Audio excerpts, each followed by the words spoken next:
Hello and welcome to Lightways Astrology. I'm Isabel, and my guest today is Petros Eleftheriadis, who is an astrologer and the author of Horary Astrology, Step by Step. Petros, welcome to Lightways. Thank you, Anna. Thank you for having me here. I very much enjoyed your book, and one of the reasons is that you have managed to make Horary Astrology quite simple. It can be a very complex subject. Well, in fact, it is a very complex subject. And I have come across many a tome of rules for how to practice it. So this is the simplest one I have found, and I enjoyed that very much. Thank you for saying this, because that was exactly the target. That was what I was looking for, something simple for people to understand and to use, because you're exactly right. Most of the books are just, full of details and information that practically one doesn't need to know, actually. Now, can you, for those who are newer to astrology, can you explain what horary astrology is?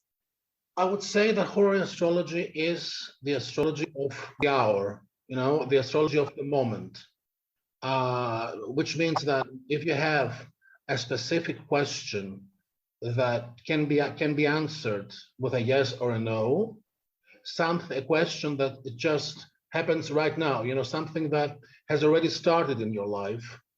For example, you are looking for a job, you have applied for a job, and you want to find out whether they will hire you, or you want to form a new relationship. But you've met someone, you've met a significant other, and you want to know if you're going to form a relationship with them. Then the horary astrology is the astrology technique that you must use. Nativities are not so specific, Yes, and I think that's the key. I like the way that you describe it as the astrology of the moment.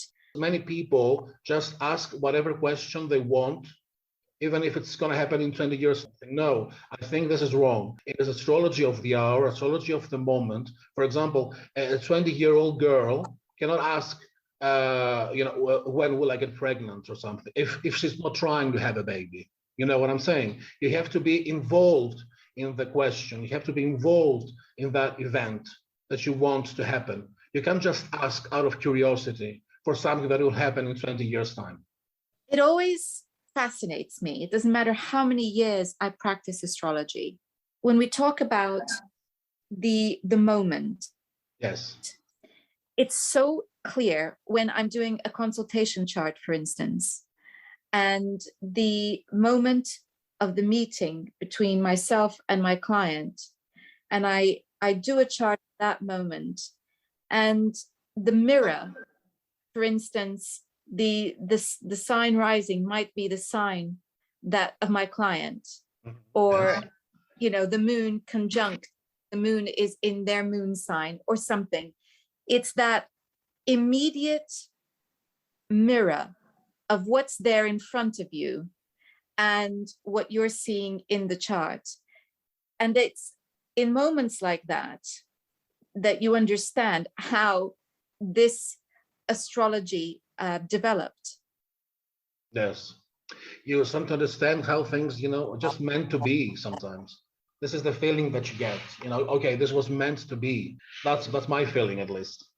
Indeed, because even when I'm working as a therapist, if I pull up a chart for the moment where my session begins with a client, I know instantly whether this is going to be a very powerful, one of those ground shifting therapy sessions, or whether it's one of those that's going to be setting the scene for what's to come later.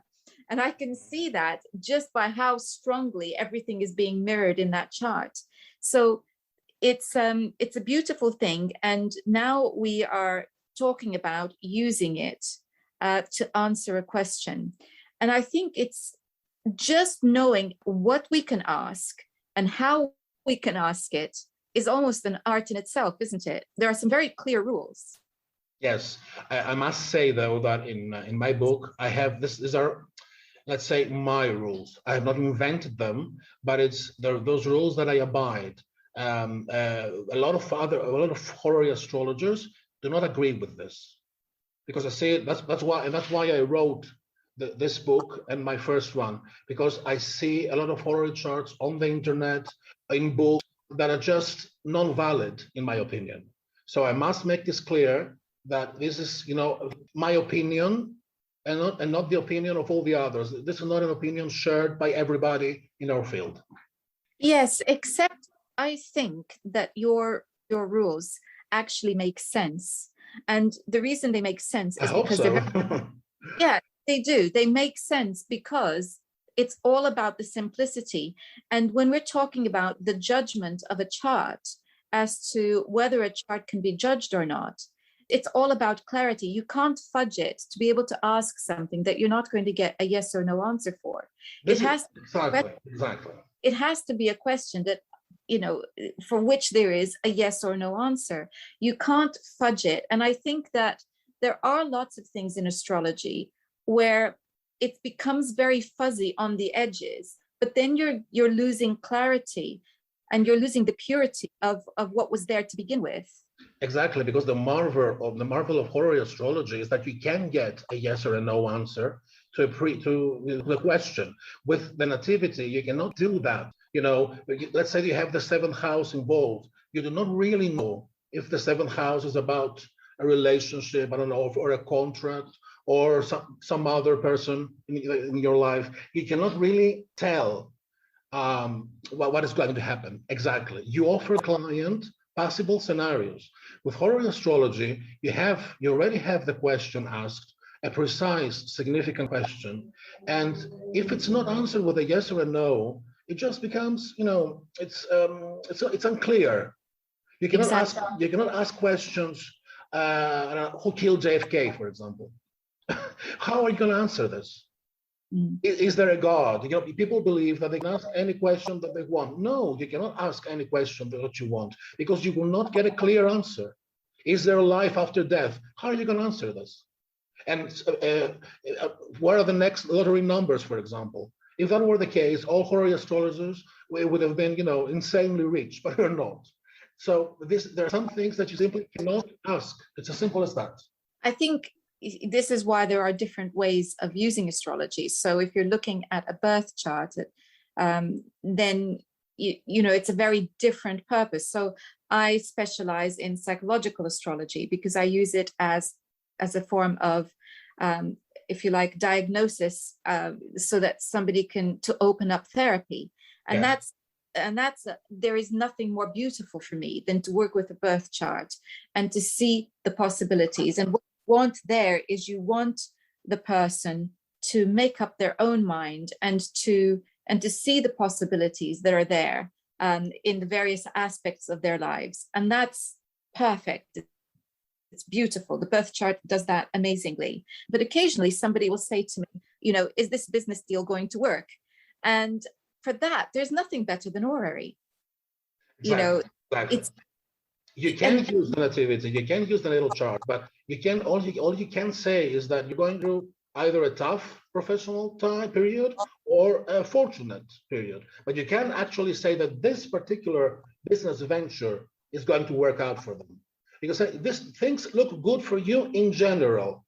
When it comes to your profession, for example, things look good for the year ahead. That's what you can say. You cannot be specific enough for a particular job or business venture. That's right. And it's useful to have that open-ended side from the point of view that you want the client to work out the meaning of things for themselves, etc. But when you want a yes or no answer, then of course this is the best tool available. Yes.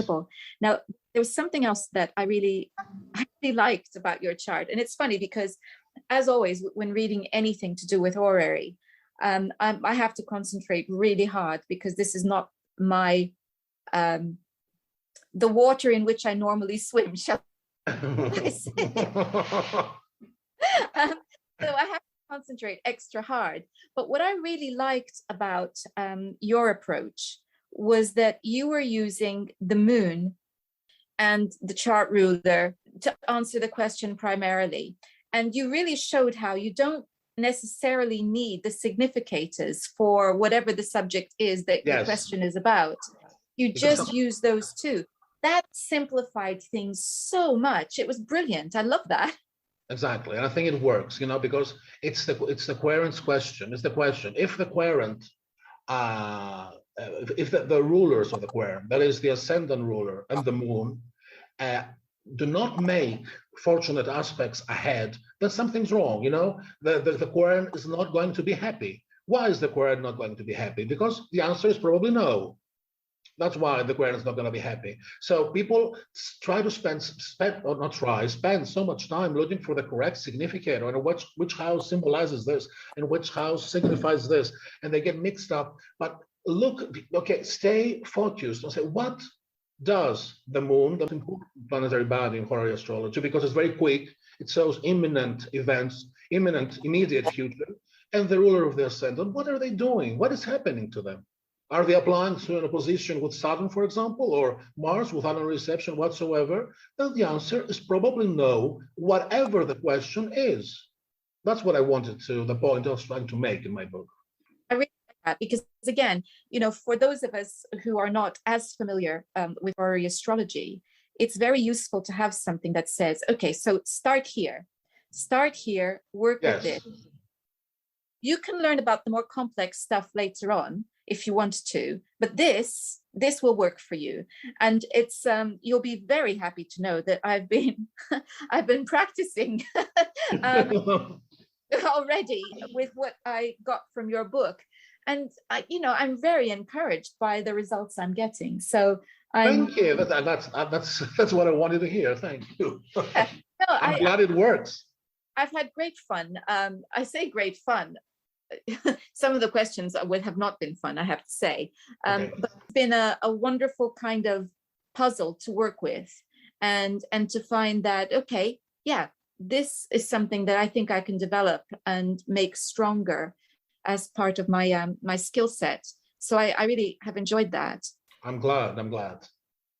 The other thing that you do, I think, very well is, I think, the issue of reception and the extent to which receptions can maybe, shall we say, mollify the infortunes, Saturn and Mars. Yes. What I am saying is that a hard aspect with an infortune is bad most of the time. Yes. So if the moon, for example, which is the most planetary body, applies to oppose Saturn or square Saturn, and there is no reception, then the answer is probably no, and you did not look any further than that. You do not need to find any significators or anything for the quasitive. Of course, when you're doing client work, of course you're gonna look at the significators of the quer, the quasitive, and everything. But what I'm saying is that it rarely changes the outcome. This is the basic information. But if there is a mutual reception, a very strong mutual reception, for example, Moon Aries and the Sun in Cancer, the Sun behaves like an infortune with hard aspects like Mars and Saturn. This is good. It's a square, and people say, "Oh my God, this is a square." Yes, it is a square, but it's a very strong mutual reception because the Moon is in the exaltation of the Sun, and the Sun is in the domicile of the Moon. So this is quite good, and you can get a positive outcome, perhaps with some difficulty. Yes, I'll grant you that, but you will get a positive outcome most of the time. If the other, of course, testimonies are also equally fortunate. Yes, I found that very helpful. In fact, the other thing was, it was a reminder too of the extent to which combustion, a conjunction that's too close to the Sun, can be problematic, because we're very used to looking at Mars and Saturn as being the malefics of the chart, the problems potentially for the chart. But it's easy to forget that the matter of combustion plays almost as important a part in hindrance. When the Sun makes unfortunate aspects with a planet, that is, of course, conjunction, which is combustion, like you said, and squares and oppositions, the sun behaves like an infortune. You do not want that. People tend to forget that. Students do not believe that. I see many authors who don't practice this, but this is very, very bad. If the moon, for example, applies to square the sun, this is bad. If there is no mutual reception, it behaves exactly, the sun behaves exactly like an infortune. Combustion is very bad, yes, unless, of course, there are exceptions here as well. The planet is in a very good condition. For example, Mercury in Gemini. If the combustion is, the sun is in Gemini and Mercury is in Gemini, then Mercury is not completely destroyed because he rules the sun, because he has some power, and he's not completely destroyed by the combustion. There is damage, yes, but not complete destruction. It's actually, I mean, there are two thoughts that come to mind. The first being how, if you're living in a hot climate and you're standing in the sun for very long, the idea of combustion is not difficult to imagine. Yes. This is not a position. You're too close to that sun. So that's if you live in Greece like I do, and now it's summer, and you go out for 10 minutes and the sun's rays are exactly upon you, then you've got to understand exactly what I'm saying. It just that physical experience it reminds you that the sun is alive, but it can be destructive. It can be destructive. Yes, exactly. The second thing, from a psychological astrologer's perspective, conjunctions that are close to the sun. If you think about the sun representing the ego, and let's say Venus represents another part of the personality, I can see how too tight a conjunction between the two could mean that ego considerations could completely cause problems in relationships. This could be somebody whose ego gets the better of them, and so it plays a part in complicating relationships. So you can see it from lots of different perspectives, how the sun, being too close to the sun, could overshadow something else. You can't look straight at the sun; you go blind, don't you? So you could lose perspective if you got. So, for Mercury to be very close to the sun, which is the case with many people, because Sun-Mercury conjunctions are very common. You could find that you lose the ability to be objective that Mercury gives you, because you're. This is exactly my point. Yes. I gave a lecture some years ago, about Mercury, and because Mercury is always so close to the sun, in the charts of the majority of people, Mercury is in a bad condition, because it's not only combustion, it's also the rays of the sun 17 degrees away from the sun, which is also bad, but not as bad as combustion.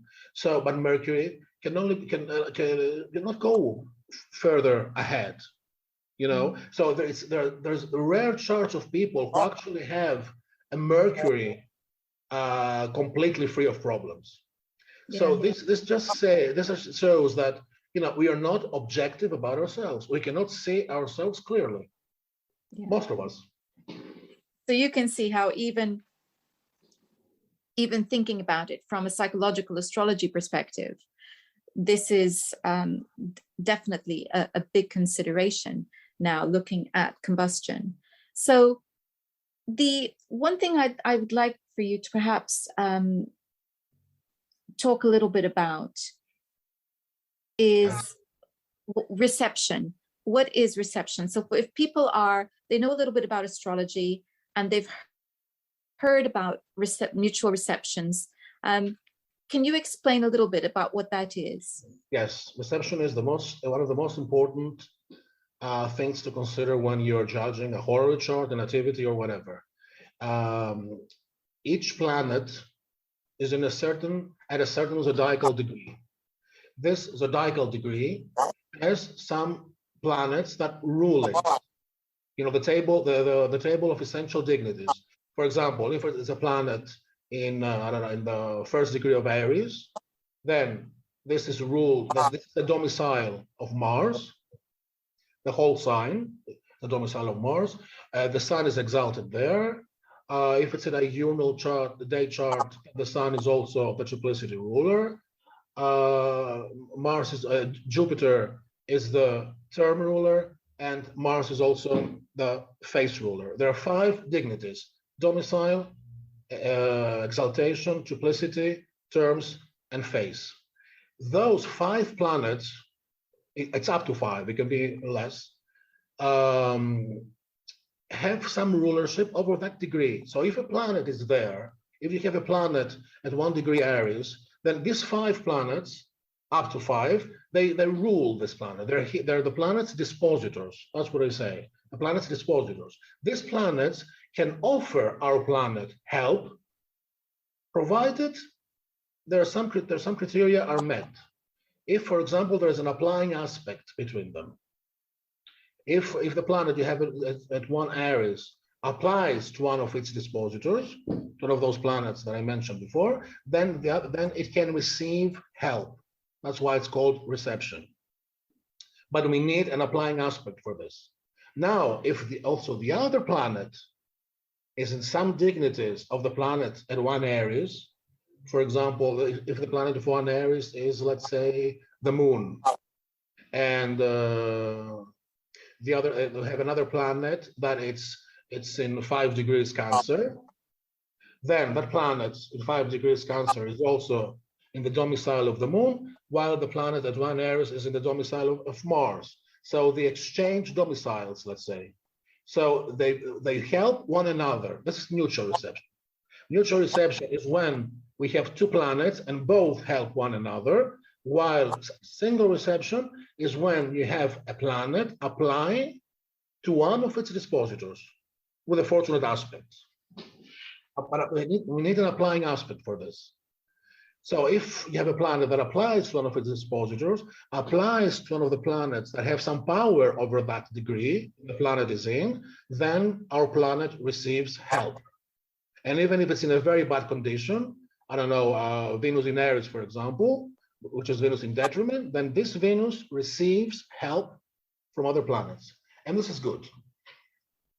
So it might be worth imagining the planets as traveling, and on their travels, they come to territory that is alien to them, and they're at a disadvantage, or it's hostile to them, or on the other hand, it's very fortunate in the sense that they feel at home, or that it's a place where they are well known and welcomed, and so this determines how a planet is feeling in a given moment, and that then has this is when a planet is one of its own dignities.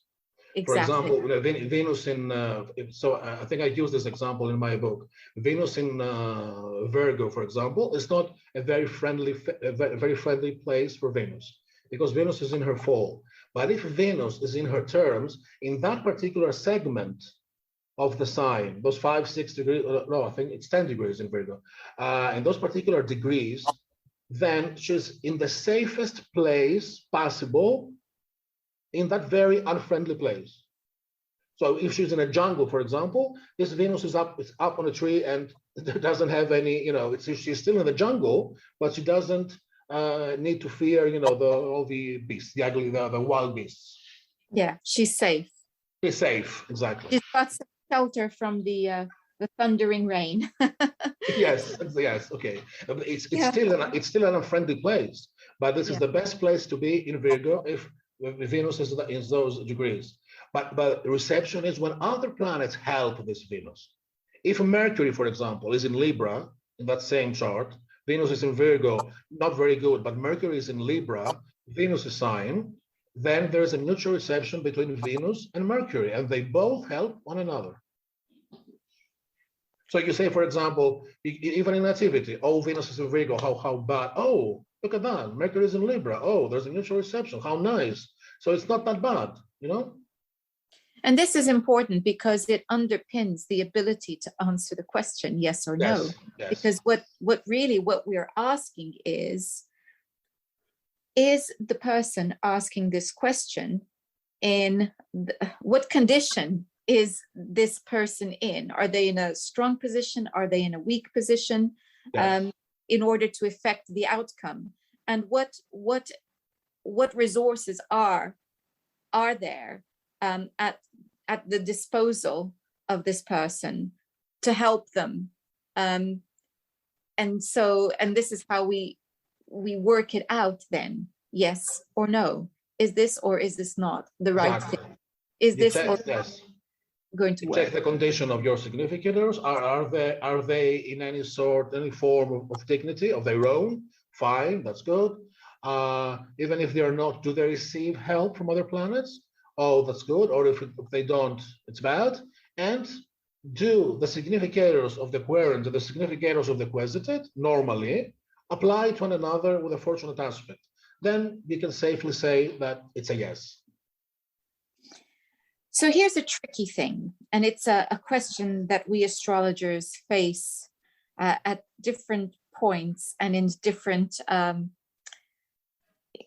forms. And the question is this: if we're saying that we can actually ask a question at a particular moment in time and get a definite answer, and it turns out that every time we ask that question, we get it right, and we will most of the time if we follow the rules and we know what we're doing.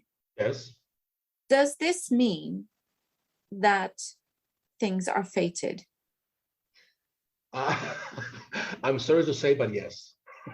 I know people don't like this, but I think this is the only logical explanation if one is a practicing astrologer. If one doesn't believe in astrology, fine, then they can believe in whatever they want. But if you practice astrology, and when I got involved with Horary astrology, and I was dumbfounded because will my cat come back? And yes, your cat will come back in 3 days, and it does. I mean, what does this mean? I said, what does this mean? That the cat is meant to come back in 3 days? This means fate.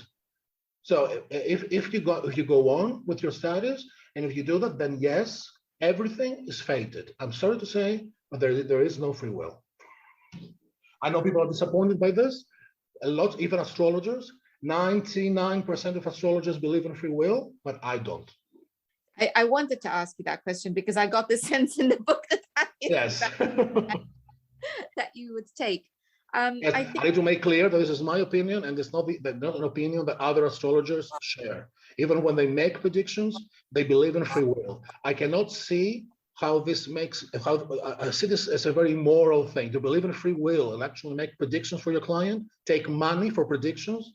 But what if they use their free will to change what you're telling them? What if this has already changed because of all those years of exercising their free will from day one? You should not make predictions if you believe in free will. Just take the nativity and say this is some sort of luggage or baggage, whatever. We come here in this life and we can change whatever we want. Fine. Stick to this. Do not make predictions. If you make predictions, you do not. How will you know if you made the wrong prediction or it was the free will of the client that changed the outcome? How can we make sure that astrology works? We cannot. If there is free will. Astrology works only if there is no free will.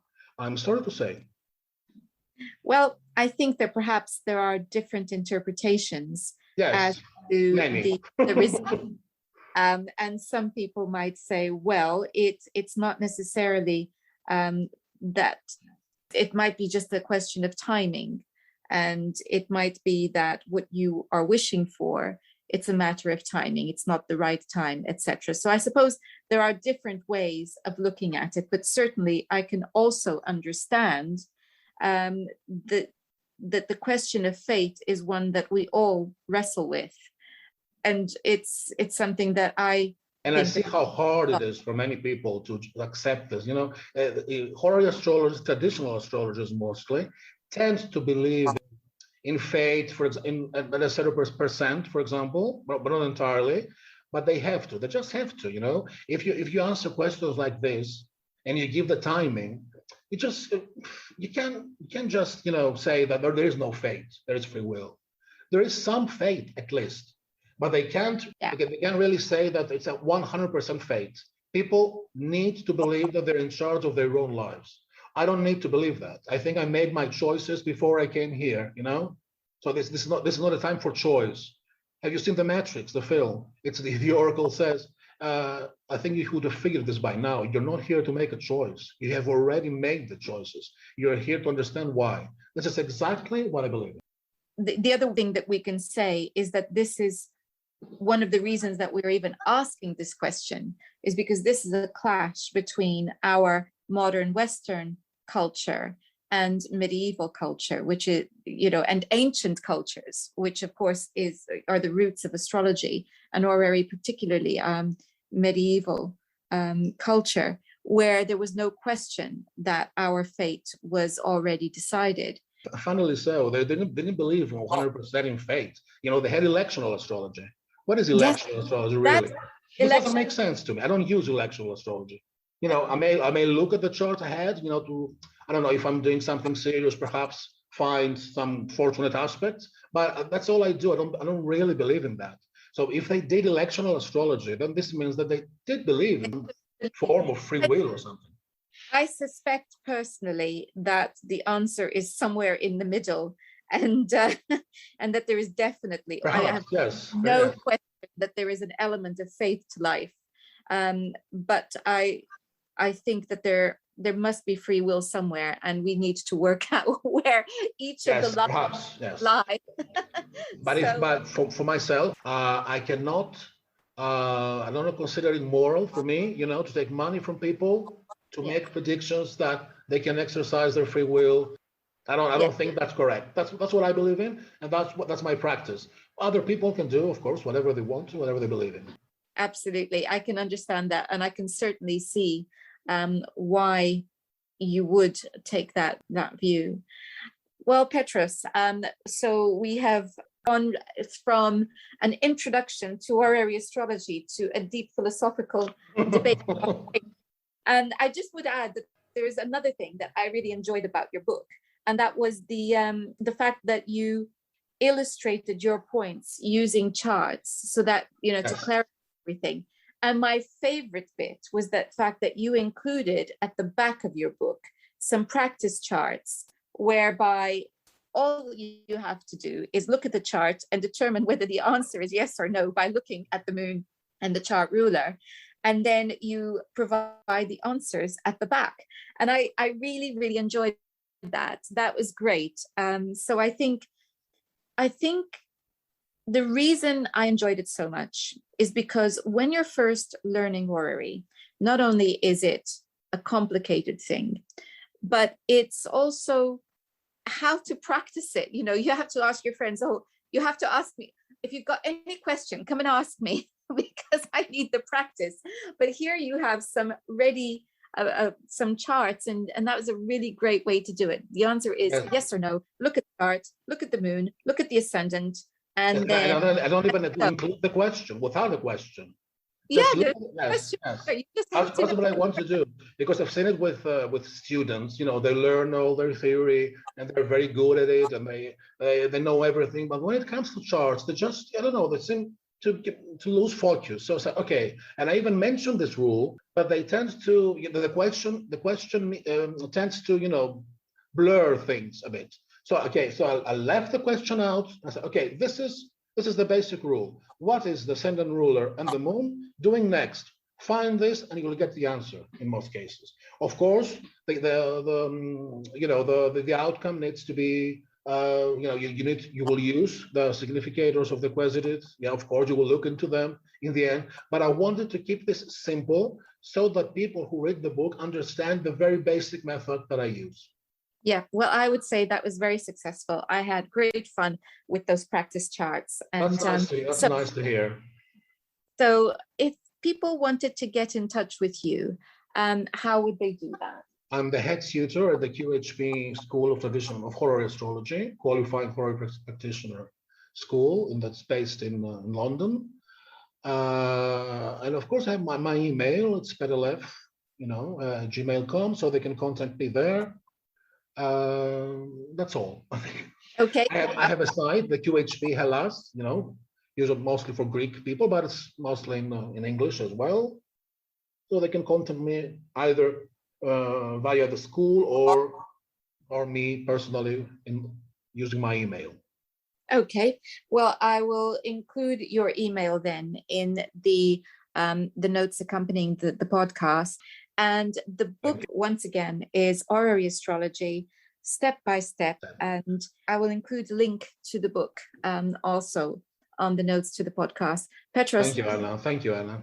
Thank you so much for joining us today. It was very nice to talk to you, Anna. Next week, we will be hearing from Wanda Sella, who is going to talk to us about gemstones and astrology. Until then, have a great week.